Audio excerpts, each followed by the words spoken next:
What's good, YouTube? I'm back. Got a Derekfdb video. It's my first time reacting to him. I saw the video on my timeline. Like, fuck it, I should watch it. It seemed interesting. Watch 15 seconds of it to see what it was about. Character development is an essential part to I feel like I'm gonna have a lot to talk about, man. The top shelf stories have extremely well-written characters. Today, I'll be talking I saw Walter White on there. That's why I really clicked on it. Ain't gonna lie.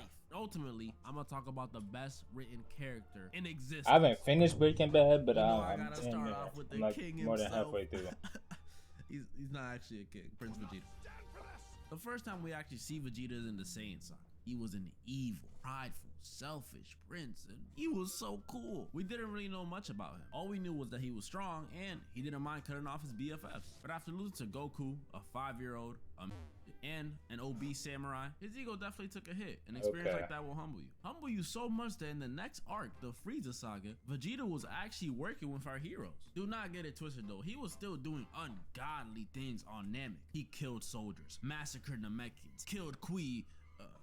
Actually, that's not that bad. Eventually, Vegeta and our heroes fight Frieza. And if y'all thought Earth was humbling for Vegeta, man, Vegeta got...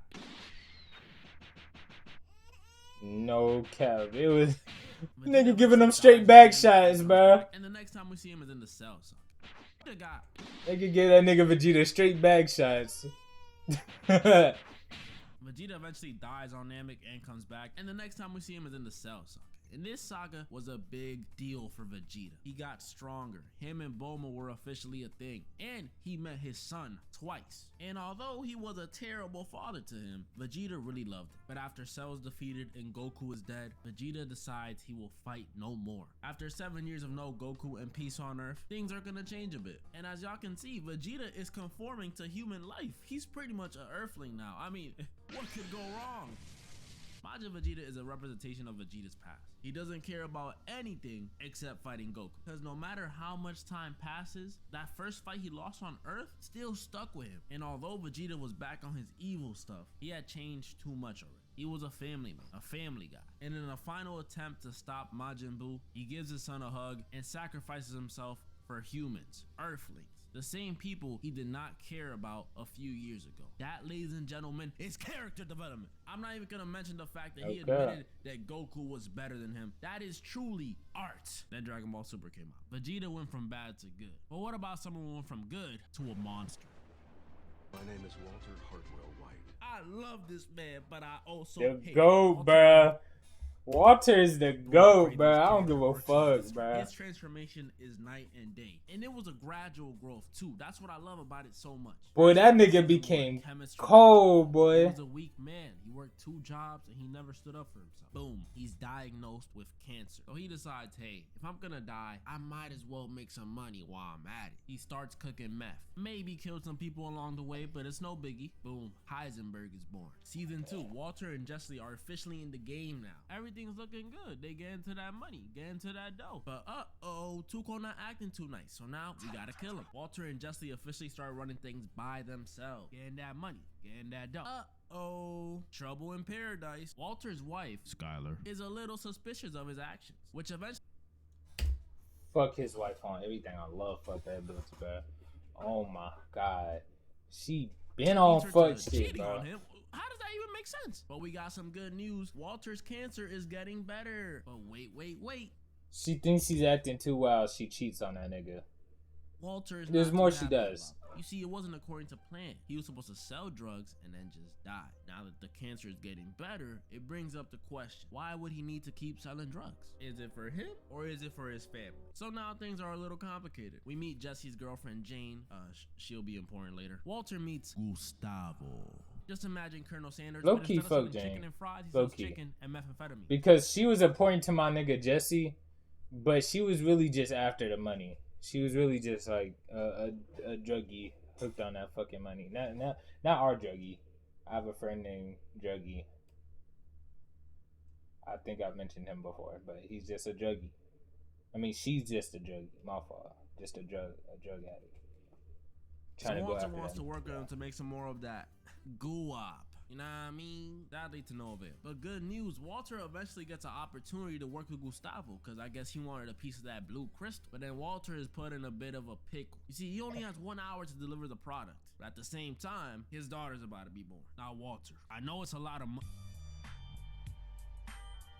Walter eventually goes to see get Jesse that because fucking they've bread. been having a rocky relationship this season, and he just wants to talk to him. But what he doesn't know is that Jane Girlfriend and Jesse right now overdose. are high. They were using the needle, and when Walter walks in there, pause the music real quick. This is messed up. Walter officially she becomes a was bad dead, person here. bruh. And not like a bad person like, oh, he's so bad that he's cool. No, he's not cool at all. This is vile. So when Walter gets in there, he sees Jesse and Jane knocked out pretty much because they're so hot. And boom, out of nowhere, Jane starts choking on her own vomit because she overdosed. And when I was first watching this, I was like, Walter, help her, that's Jesse's girl, help her. Walter just sits there and watches her die. I can't even put into words how messed up this is. He's saying it's messed up, but the real of it is she was using Jesse for drugs and money. She was using him. She was trying to convince Jesse, oh, get that money, fuck Walter, get the money for us, we'll be right, we'll be able to buy all the drugs and stuff. Like she was trying to get money and drugs out of him, and then was trying to use the money for drugs. It was fuck her. I don't care. It's fuck her.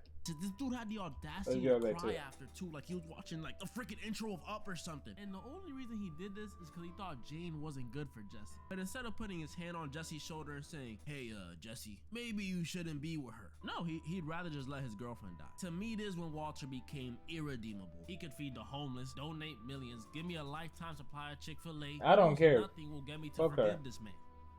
Now, if he threw in some fuck her.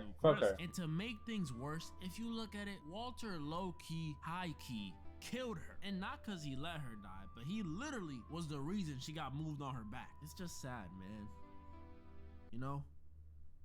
Season 3, baby, back to making that money. Walter finds I guess that he's dealing drugs, which honestly didn't go so well. We meet Jesse's new girlfriend, and she has a kid. He'll be important later. Walter's brother-in-law She's better. She's better. This man She's called good. Heisenberg. You know who he's talking about. Like I said earlier, Walter is officially working for Gustavo. But Gustavo doesn't like how uncontrolled. Gustavo I thought was cool as fuck. The only way to deal with him is to get him deleted. Walter kills more people, and to deal with the Gustavo issue, he sends Jesse to go kill their other cook. Boom. Season 4. Now that Jesse murdered an innocent man, Gustavo should have no reason to want to kill Walter anymore. I lied. Gustavo plans on making Jesse his new cook and getting rid of Walter. And Walter's counterplay to this is literally to poison a kid. Yup. And not just any kid, but Jesse's girlfriend's son. Yep, yeah, I know. Messed up, right? But it gets worse. Jesse eventually goes to Walter's house to end his life. But then Walter, you can hate him, but he's a genius. Walter pretty much convinces Jesse that Gus poisoned the kid, but blamed it on Walt in order to get Jesse to kill him. But in reality, Walter was the one who poisoned the kid, and he's manipulating Jesse to think Gus manipulated him into killing Walter. You know what I mean? Season 4 ends with Walter killing Gus by bombing a nursing home, and I imagine his ego is through the roof after he manipulated Jesse that crazy and just that boy Walter is him, bruh. Because I haven't watched season 5. I actually spoiled myself. Yeah, I stopped there on the same please, thing. No spoilers. But I imagine it can't get any worse than what Walter did in season 2, 3, and 4. At least I hope. Finally, ladies and gentlemen, you know I had to save the best for last. The best and my personal favorite character arc ever is Zuko. What now, Zuko? Hard to laugh here, but this arc Zuko is him. beautiful. When we first meet Zuko, he was an evil prince. Beautiful, like bruh. It's such an emotional thing, bruh. It's like as a kid, even as a kid, I think you could tell like this is important and it could teach you something. Like this is like real big. It's a real big moment for Avatar. He was also the antagonist. Yeah, the real big moment for Avatar, he shot man. Fire from his hands, and most importantly, look at the cut. You gotta be some sort of evil to do that to yourself. In the first part of the show, Zuko's whole objective was just to capture Aang. He was obsessed with it. Thought about it while he was eating, sleeping, and probably even when he was drinking. At first, we didn't know why he wanted to capture Aang so bad, but eventually it's revealed to us that Zuko, he didn't have the best upbringing. He was raised in the Fire Nation, and his dad happens to be the Fire Lord. And one day during a meeting, Zuko spoke out of turn. And while most parents would yell at their kid, put them on timeout, maybe even pull out the belt, nah, Fire Lord Ozai challenged his son to an Agni Kai, which in real life terms is trying to throw ones with your kid. Mind you, Zuko was like 13 years old. He wasn't like Azula, who was crazy off the rip. He was a very peaceful, nice, calm kid. But Fire Lord Ozai does not play. He's voiced by the Joker. So he burned Zuko and told him the only way he could come back and restore his honor is if he captures the Avatar, which explains his obsession, because he goes pretty much the entirety of book 1 just chasing after Aang, and even at the end of book 1 he almost froze to death just trying to kidnap him. But in book 2 things are a little different. We start seeing some change in Zuko's character. This is what I call his short hair era. So after him and Uncle Iroh are pretty much banished from the Fire Nation, they're forced to hide and pretty much live amongst the Earth Kingdom people, who by the way are the same people that the Fire Nation have been tormenting for years. And this experience changed Zuko's perspective. What he once saw as the great nation who was being generous to the rest of the world was really just an oppressor. Was chasing the Avatar really worth it? Episodes like the Blue Spirit, Zuko Alone, and Bitter Work really show us that Zuko could be a good person. And eventually when they arrive at the great city of Ba Sing Se, we see that Zuko and Iroh are pretty much regular civilians now. Even in the episode Tales of Ba Sing Se. Oh my god, that shit was sad, bruh. Oh my god, RP to the voice actor for Uncle Iroh, bro. But that nigga was singing his shit, bro. Even in the episode, that was a tough ass song, bro. Shit had me crying, bro. We see that him and Uncle Iroh have a tea shop, and Zuko almost got a girlfriend. At this point, Zuko and Iroh have a peaceful life in Ba Sing Se. Everything's going good until you see when Azula shows up. Zuko is given a choice: give up on everything he sought after, his father's love, his honor, or give up the peaceful life he had with Uncle Iroh. And this decision is so frustrating to watch. And Zuko sadly chose his honor, betraying Uncle Iroh, joining his sister, and practically killing the Avatar. All that character development he did in book 2, out the window. It's like it never happened. But in book 3, that's when we see the guilt that Zuko truly feels after making that terrible decision. Shaggy Zuko. So Iroh get So up now the Zuko has fucking everything he could have ever prison wanted. busky Prince, too. his dad respects him. He has all the honor back. But for some reason, he still wasn't satisfied. And this frustration is shown to us in the beach episode, which in my opinion is the best episode of Avatar ever. All of Zuko's frustration is brought to a boil this episode. And when him, Azula, Mai, and Ty Lee are all on the beach, Zuko finally admits that he's not happy with the decision he made. And this all eventually leads to him realizing what his purpose is. He has to join the Avatar and help Aang defeat his father. And it all worked out in the end. He joined the Avatar gang. He made up with Uncle Iroh. He beat Azula and he became the Fire Lord. Round of applause. Come on. Y'all can't tell me that wasn't beautiful. As y'all can see though, whether it's going from an evil prince to a family person, from a chemistry teacher to a meth beautiful, or from an evil prince again to a good person, character development. Bro, I don't care, bro. Walter White was not wrong for most of the shit he did. Okay, I guess accidentally killing her. The fuck are you supposed to know this? Like, I mean, I guess, but.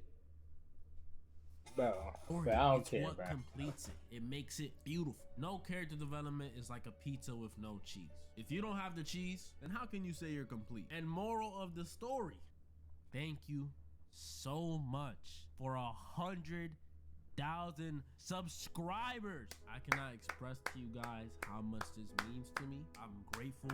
I'm thankful. I'm appreciative. Just know I'm not gonna cry. I'm gonna be honest. I don't know what to say. Cause I'd be in tears. I ain't gonna lie. I'd be crying. I love you guys. Anything you guys want to do, you can do it. I'd be crying, bro. I'd be like how niggas was when they graduated. I'd be like how every person was when they graduated back in 2017, bro. I'd be having Post Malone on in the background, crying, nigga. Congratulations. Or so I forgot how to vacation. But W first vid by him, I'm not gonna lie. Not gonna lie. Y'all saw my opinions in this shit. Shit was goated, bro. Let me know where you at to next. You know, like, comment, share, subscribe, all that shit. Peace.